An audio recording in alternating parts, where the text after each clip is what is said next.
शील प्रभुपाद की जय, गुरु गौरांग की जय। कल के सत्र में हमने श्रील रघुनाथ दास गोस्वामी जी का वंश परिचय श्रवण किया था और जहाँ पे वह रहते थे सप्तग्राम में, तो वहाँ पर नित्यानंद प्रभु भी आए थे। वहाँ के कायस्थ लोगों के घरों में नित्यानंद प्रभु ने किस प्रकार से हरिनाम संकीर्तन किया, उनको कृष्ण के प्रेम का प्रदान किया, उनकी आंखों से अश्रु बहने लगे। किस प्रकार से सप्तग्राम के प्रत्येक व्यक्ति जो कायस्थ परिवार के थे, जो वणिक थे, उनको नित्यानंद प्रभु ने भक्त बनाया। आज हम श्री रघुनाथ दास गोस्वामी का बाल्यकाल एवं शिक्षा, इसके विषय में श्रवण करेंगे। रघुनाथ दास गोस्वामी बचपन में कैसे थे, उनका बचपन कैसे बीता, उन्होंने कौन सी शिक्षा ग्रहण की। श्री रघुनाथ दास गोस्वामी सप्तग्राम के अंतर्गत श्री कृष्णपुर में प्रकट हुए और वे श्री गोवर्धन मजुमदार के पुत्र थे। श्री रघुनाथ दास गोस्वामी 6 गोस्वामियों में से एक हैं। श्री सनातन गोस्वामी पाद कहते हैं, श्री रघुनाथ दासो नाम गौड़ कायस्थ कुल भाजस करहा। श्री रघुनाथ दास गोस्वामी अर्थात कायस्थ कुल के सूर्य हैं। अपार धन संपदा में जन्म लेने के बावजूद रघुनाथ बचपन से ही विरक्त थे। अन्य बालकों की तरह उन्हें भोजन, मनोरंजन, खेलकूद और बाल सुलभ चपलता का कोई शौक नहीं था, लेकिन इन सभी गतिविधियों में अनावश्यक समय बिताना उन्हें उबाऊ लगता था। पाठ के समय को छोड़कर लगभग हर समय वे एकांत में बैठकर भगवान का ध्यान करते रहते थे। उनका मन सांसारिक विषयों से कभी आकर्षित नहीं होता था। बचपन से ही उनके जीवन में त्याग, वैराग्य की पवित्र उज्जवल रोशनी झलकती थी। तो रघुनाथ दास गोस्वामी सप्तग्राम के अंदर श्री कृष्णपुर नाम का शहर आता है। उस शहर में गोवर्धन मजुमदार के पुत्र के रूप में उनका जन्म हुआ। 6 गोस्वामियों में से एक हैं। सनातन गोस्वामी पाद इनके विषय में लिखते हैं कि रघुनाथ दास गोस्वामी कायस्थ कुल के सूर्य हैं। बचपन से ही जिस कुल में जन्मे थे, अपार धन संपदा थी इनके पास, लेकिन उस संपदा के प्रति उनका कोई आकर्षण नहीं था। विरक्त थे, बचपन से ही विरक्त थे। वैराग्य का जीवन उनको अच्छा लगता था। जैसे अन्य बालक होते हैं, उन्हें भोजन अच्छा लगता है, मनोरंजन अच्छा लगता है, खेल कूद में सब बालकों का मन लगता है। चंचलता मन की बहुत ज़्यादा होती है बालपन में, लेकिन इन सब चीज़ों से दूर बिल्कुल विरक्त रघुनाथ दास गोस्वामी, इन चीज़ों के प्रति उनका कोई शौक नहीं था। उनका ऐसा सोचना था कि इन गतिविधियों में समय बिताना मतलब व्यर्थता, अनावश्यक, अपना शक्ति को बर्बाद करना, समय को बर्बाद करना, इन चीज़ों में अगर मन लगता है, खेल कूद में, मनोरंजन में, भोजन में, तो ये समय की बर्बादी ही है। केवल पढ़ाई के समय को छोड़कर हर समय एकांत में बैठकर भगवान का ध्यान लगाते थे। संसार के किसी भी विषय के प्रति उनका आकर्षण नहीं था। बचपन से ही उनके जीवन में त्याग, वैराग्य, ये सब बातें झलकती थी उनके जीवन में। श्री चैतन्य चरितामृत में कहा गया है, सेई गोवर्धनेर पुत्र रघुनाथ दास, बाल्यकाल हईते तेहो विषय उदास। रघुनाथ दास गोवर्धन मजुमदार के पुत्र थे। वह बचपन से ही भौतिक भोगों की ओर अनासक्त रहते थे। आसक्त नहीं थे भौतिक भोग के प्रति, चाहे अच्छा कपड़ा हो, अच्छा खाना हो, अच्छा रहन सहन हो, सभी प्रकार की सुख सुविधाएं हो, इसके प्रति उनका कभी आकर्षण मन में पैदा ही नहीं हुआ। जब श्री रघुनाथ दास गोस्वामी प्रकट हुए तो बंगाल में शिक्षा को प्रमुखता मिली। श्री रघुनाथ दास कुल पुरोहित श्री बलराम आचार्य के घर में संस्कृत का अध्ययन करते थे। बलराम आचार्य सात्विक गुण और अच्छे स्वभाव के विद्वान ब्राह्मण थे। श्री भगवान के प्रति उनकी अगाध श्रद्धा थी। यदि उन्हें कोई संत मिल जाता तो वह उसे घर पर रखकर भगवान की वाणी सुनते। उस अवसर पर श्री रघुनाथ दास भी उक्त भागवत प्रसंग का श्रवण करते थे। तो जिस कुल में जन्मे थे रघुनाथ दास गोस्वामी, उस समय बंगाल में शिक्षा को प्रमुखता दी गई। हर एक व्यक्ति शिक्षा प्राप्त करे बंगाल में। इनके कुल पुरोहित थे बलराम आचार्य। उनके घर में ये संस्कृत का अध्ययन करने जाते थे।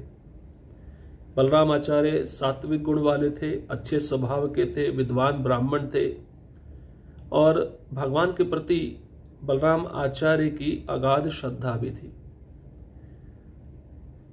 और यदि उन्हें कोई संत मिल जाता तो उसे घर पर रखकर भगवान की वाणी सुनते। तो इस प्रकार से रघुनाथ दास गोस्वामी को भी भागवत प्रसंग का श्रवण करने का अवसर मिल जाता। तो बलराम आचार्य भागवत या भगवान के भक्तों के विषय में सुनते भी थे, सुनाते भी थे। तो इसी बहाने रघुनाथ दास गोस्वामी को भगवान के भक्तों के विषय में या भगवान के विषय में सुनने का अवसर मिलता था।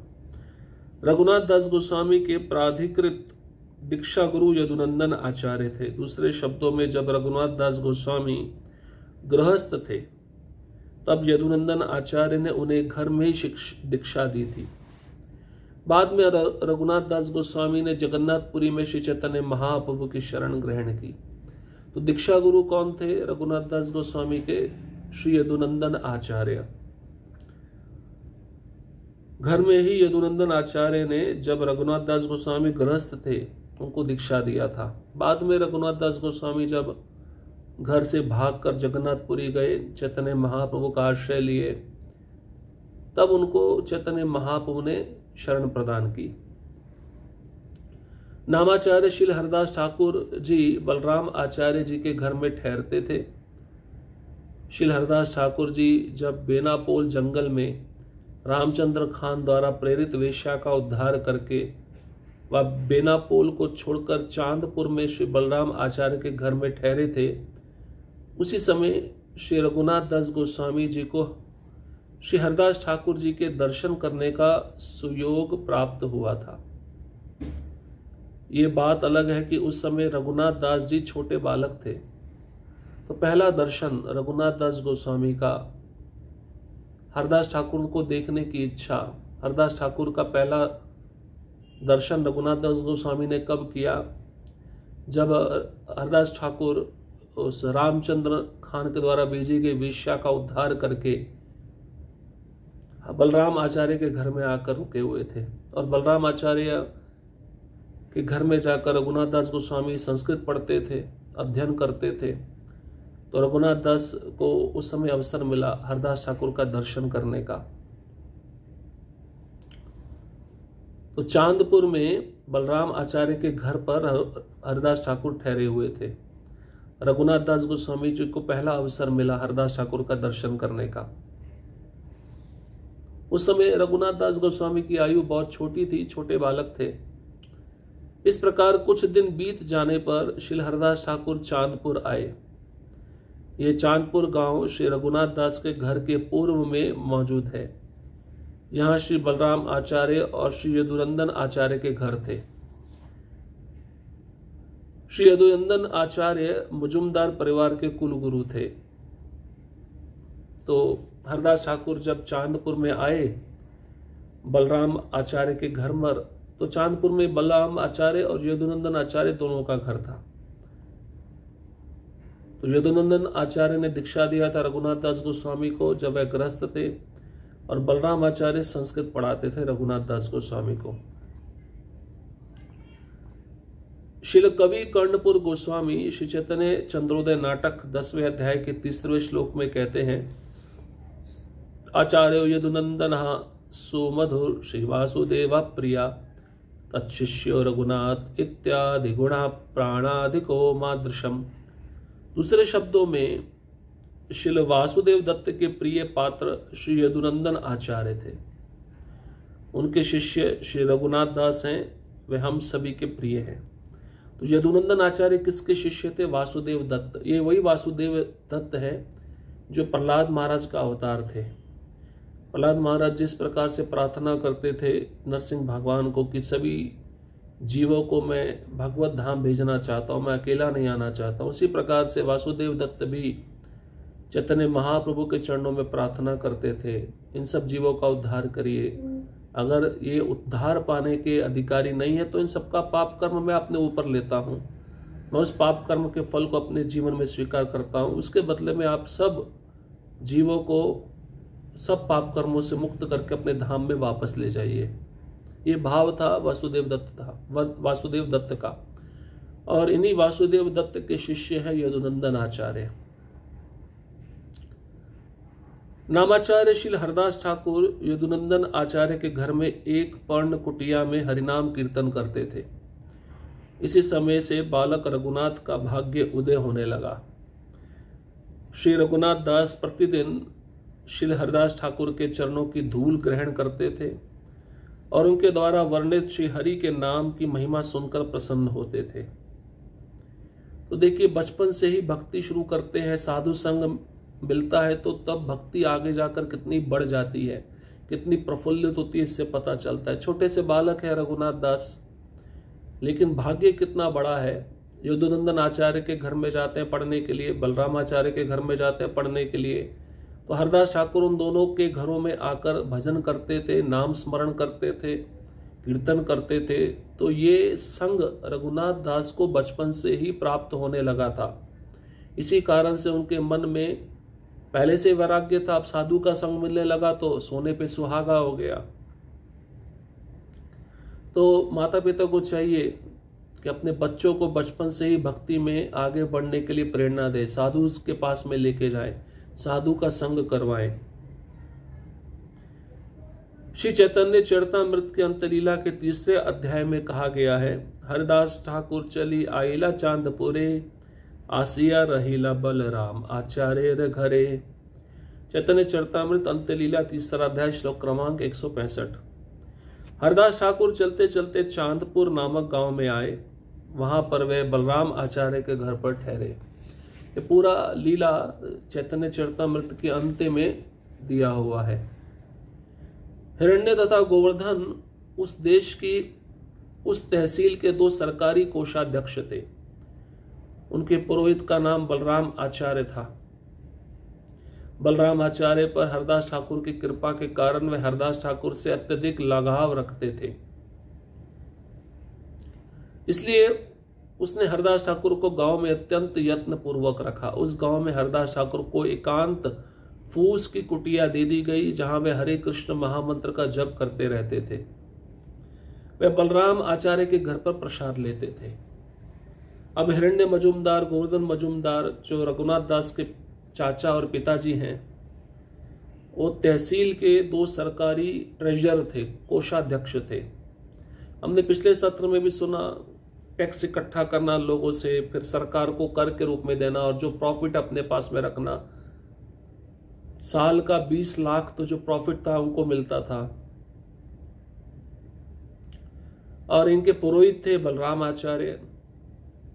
बलराम आचार्य पर हरदास ठाकुर की बड़ी कृपा थी। हरदास ठाकुर बलराम आचार्य के पास में आते थे।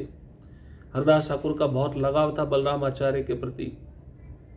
हरदास ठाकुर को गांव में बहुत यत्न पूर्वक रखा गया। हरदास ठाकुर को एक घास फूस की कुटिया दे दी गई, भाई आप यहीं पे रहिए और महामंत्र का जप करिए। और बलराम आचार्य अपने घर से हरदास ठाकुर को प्रसाद प्रदान कर दिया करते थे। देखिए, एक भक्त की कृपा से कितने लोगों को कृपा प्राप्त होती है, कितने लोगों का उद्धार होता है। रघुनाथ दास बालक करे न अध्ययन, हरिदास ठाकुरे रे बाई करे न दर्शन। हरिदास कृपा करे तहार ऊपरे, सेड़ कृपा कारण है चैतन्य पाई बारे। चैतन्य चरितामृत अंत्यलीला 3 अध्याय श्लोक क्रमांक 169 और 170। अनुवाद। रघुनाथ दास जो गोवर्धन मजूमदार के पुत्र हैं और बाद में रघुनाथ दास गोस्वामी बने, उस समय बालक अवस्था में पढ़ाई कर रहे थे। वह नित्य ही हरदास ठाकुर का दर्शन करने आते थे।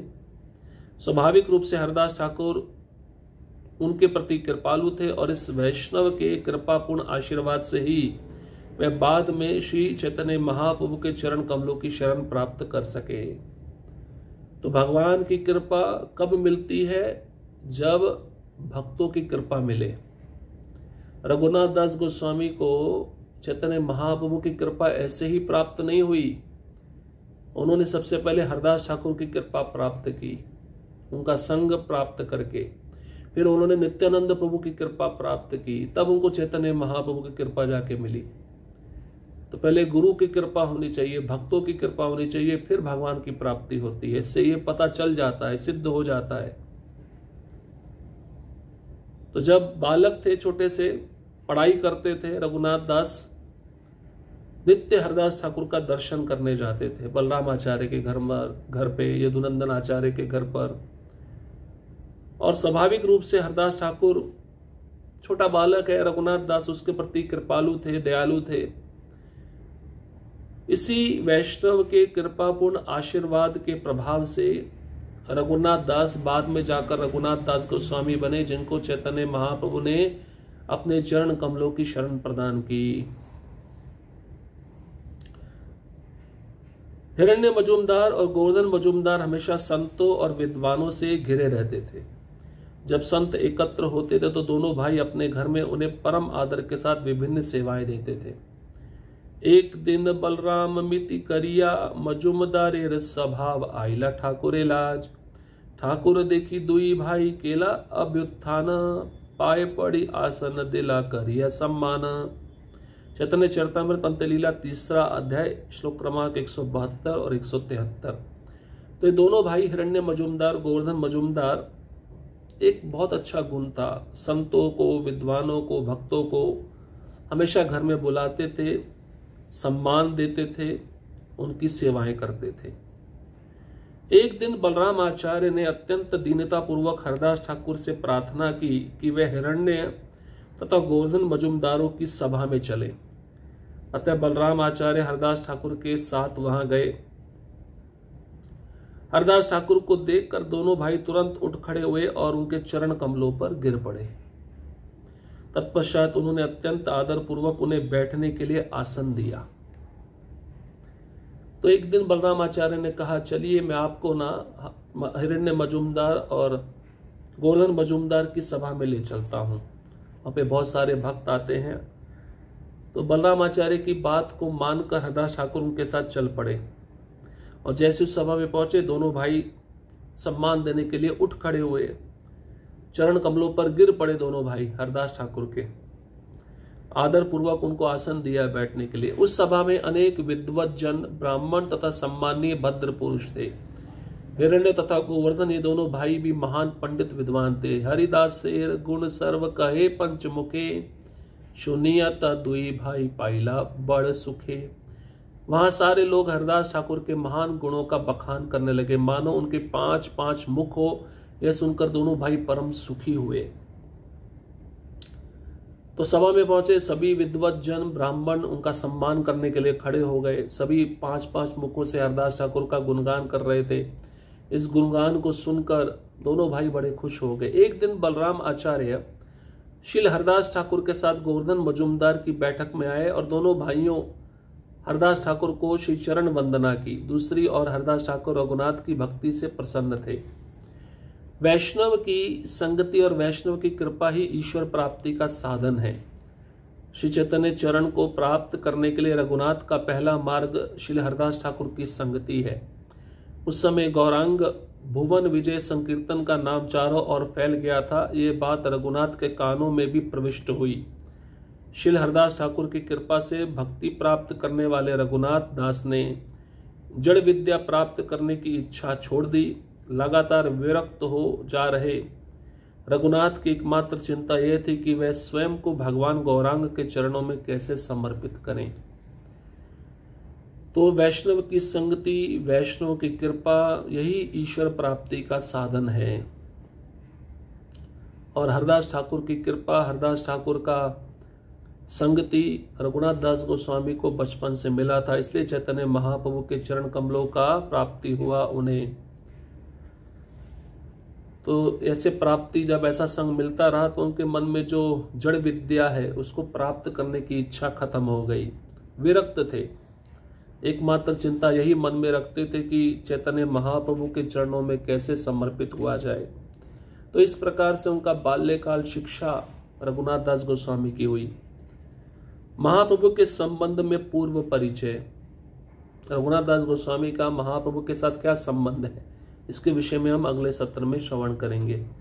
हरे कृष्ण कृष्ण कृष्ण हरे हरे, हरे राम राम राम हरे हरे। श्रील प्रभुपाद की जय, गुरु गौरांग की जय।